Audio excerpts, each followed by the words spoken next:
देखी भैया, बात तो समय के बाद जब लखन लाल जी के सीना में शक्ति बाण लागल बा आ रघुराई जी बिलख बिलख के रोतानी आ अपना नैन में आंसू भर के आ बाबा बजरंगी से कहतानी कि हनुमत अब कौनो एक उपाय तू ही करो। बुटिया संजीवनी जहाँ के आवो हनुमत हो, तू जहाँ के आवो हनुमत हो। ए हनुमत बोलत नहीं खन छोटा कू लक्ष्मण भाई तो मनवा मोरा बेया कुला होता हो। ए हनुमत बोलत नहीं खन छोटा कू लक्ष्मण भाई तो मनवा मोरा बेया कुला होता हो।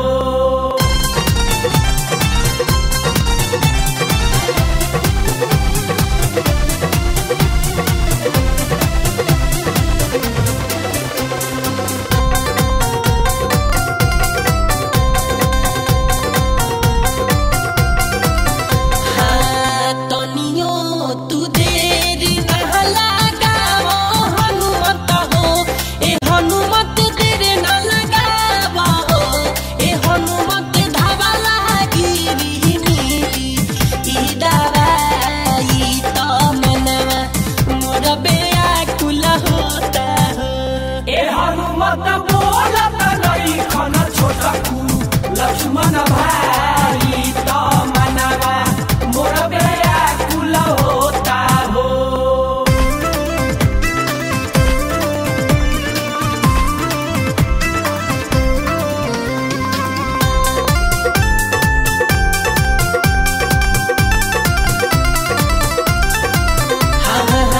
ससरी के ससिया ना बढ़ावा हनुमत हो। ए हनुमत नहीं बढ़ावा हो।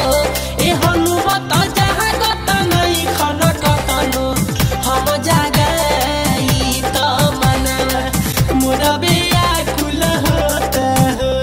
ए हनुमत बोलत नहीं खन छोटा कू लक्ष्मण भाई तो मनवा मोरा बेया कुला होता हो।